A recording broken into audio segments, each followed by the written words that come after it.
Falando sobre Covid-19, porque a Secretaria Estadual de Saúde reuniu ontem técnicos para discutir a logística já da vacinação contra a Covid-19.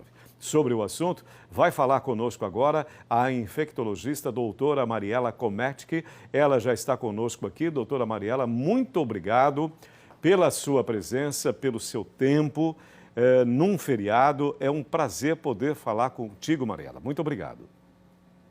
Eu que agradeço o convite. E como você vê essa estratégia da vacinação? Ela é tão importante. Nós noticiávamos essa semana, ainda hoje, aconteceu o início, digamos assim, da vacinação lá no Reino Unido, né? Vi imagens maravilhosas, uma senhora de 90 anos, a própria Rainha Elizabeth também. Há muita esperança com relação a isso e, ao mesmo tempo, vocês, especialistas, têm muita cautela nessa abordagem desse assunto tão importante. Como você vê a estrutura a ser montada em nosso estado para a imunização do Covid-19, doutora? Veja bem, nós, infectologistas, médicos, que acreditamos na imunoprevenção, enche o coração de alegria ver tamanho debate e tamanha ansiedade para uma vacina. A gente, durante muito tempo, ficou aqui tendo que relembrar tempo de vacina, para que as pessoas pudessem aderir à vacinação. Alguns estados brasileiros, quando a gente tem campanha de vacinação, não conseguem atingir a meta vacinal.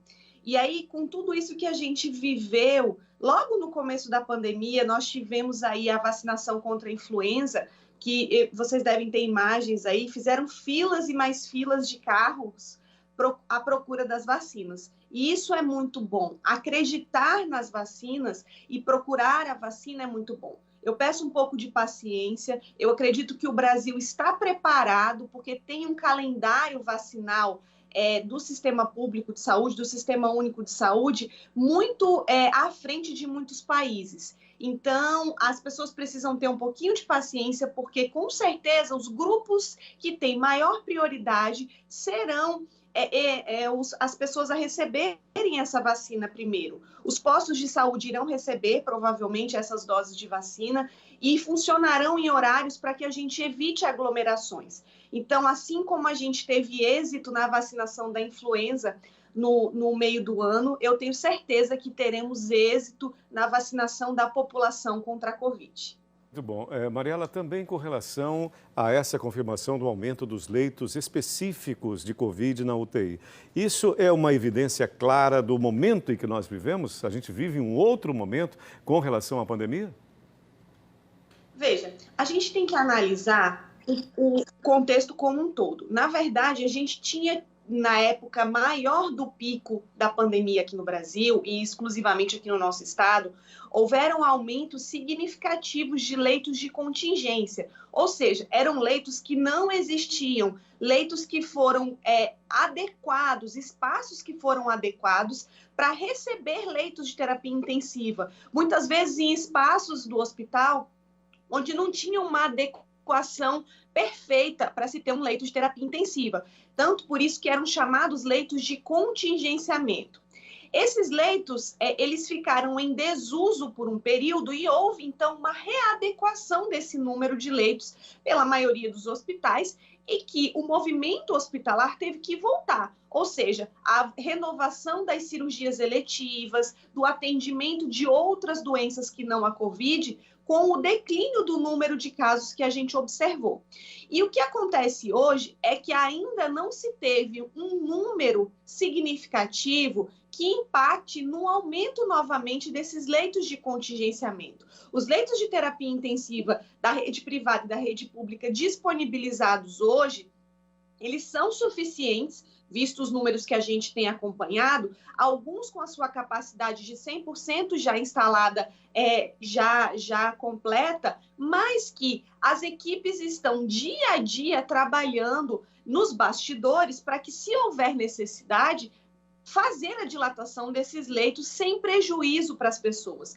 O que a gente tem que entender é que são estratégias que não podem ser tomadas a revelia, porque senão a gente deixa o paciente que não é Covid ou que não é síndrome respiratória desprovido de um leito e um leito preparado para isso ocioso. Então, são estratégias que devem ser tomadas dia a dia, momento a momento, acompanhando aí as evoluções e, como você mesmo disse, a gente precisa que a população tenha uma autorresponsabilidade, sabendo que a gente tem outras doenças que necessitam desses leitos. Sim, esse aspecto ficou bem claro. Agora, com relação a esse tema extremamente polêmico, doutora Mariela, o retorno às aulas das crianças. Eu comentava aqui, uma especialista, uma pedagoga, me contava agora há pouco sobre a necessidade também das crianças em voltar às aulas, até por um aspecto de saúde, saúde mental, saúde emocional e tudo mais. E como é que se faz? Agora recebemos a informação das escolas públicas que retornam em março, as escolas privadas em janeiro. Você concorda com esse retorno? Como seria essa volta, doutora? Eu acredito muito que esse tempo que as crianças ficaram com as aulas suspensas, ele foi necessário até mesmo para que todo mundo conseguisse entender a dinâmica da doença, a adequação de leitos hospitalares, caso necessitássemos, porque por mais que a gente ache que conheça a doença, a gente acaba tendo surpresas diárias, né? Esse movimento de aumento do número de casos é um exemplo. A gente acreditava que o paciente que pegasse a doença ia ficar com a imunidade vitalícia e acabou se vendo que as pessoas estão apresentando sintomas e adoecendo novamente. Então, foi necessário esse período. E eu acredito, sim, que é necessário essa retomada, porque é muita hipocrisia da nossa parte como sociedade dizer que as nossas crianças não estão tendo contato com outras crianças, que não estão tendo contato com outras pessoas, que não estão indo às praias, que não estou levando ela no centro para fazer minhas compras. Então, o porquê a gente vai manter essas crianças longe da escola? São crianças que vão ter muita dificuldade se ficarem afastadas do período presencial, de relação interpessoal, de saúde mental, de conviver com outras crianças da mesma idade. E vão sim, com certeza, ter um déficit de aprendizado, que por mais que o ensino híbrido, o ensino online, ele seja importante, a criança, para a construção do conhecimento, ela precisa, às vezes, de um contato mais próximo, aprendendo com os erros. Essa nossa metodologia é muito importante para a evolução mental das crianças. E eu acredito que cada escola, seja pública ou privada, vai ter a responsabilidade de cumprir as medidas que são de necessidade para que as crianças estejam seguras, como a adequação do número de pias para a higienização das mãos, distribuição de insumos como álcool gel para a higienização das mãos, a cobrança do uso permanente das máscaras, diminuição do fluxo dos pátios, por exemplo, com horários de intervalo diferentes para não ter aglomeração nesses pátios escolares.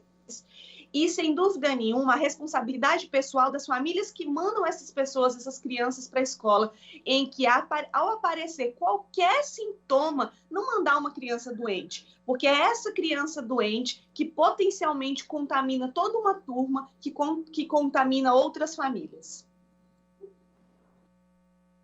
Doutora Mariela, eu só posso agradecer a sua generosidade em compartilhar do seu conhecimento numa terça-feira de feriado. Muito obrigado, tudo de bom para você e mais uma vez nossa gratidão, doutora. Eu que agradeço, uma ótima tarde a todos. Ótima tarde, ela colocou muito.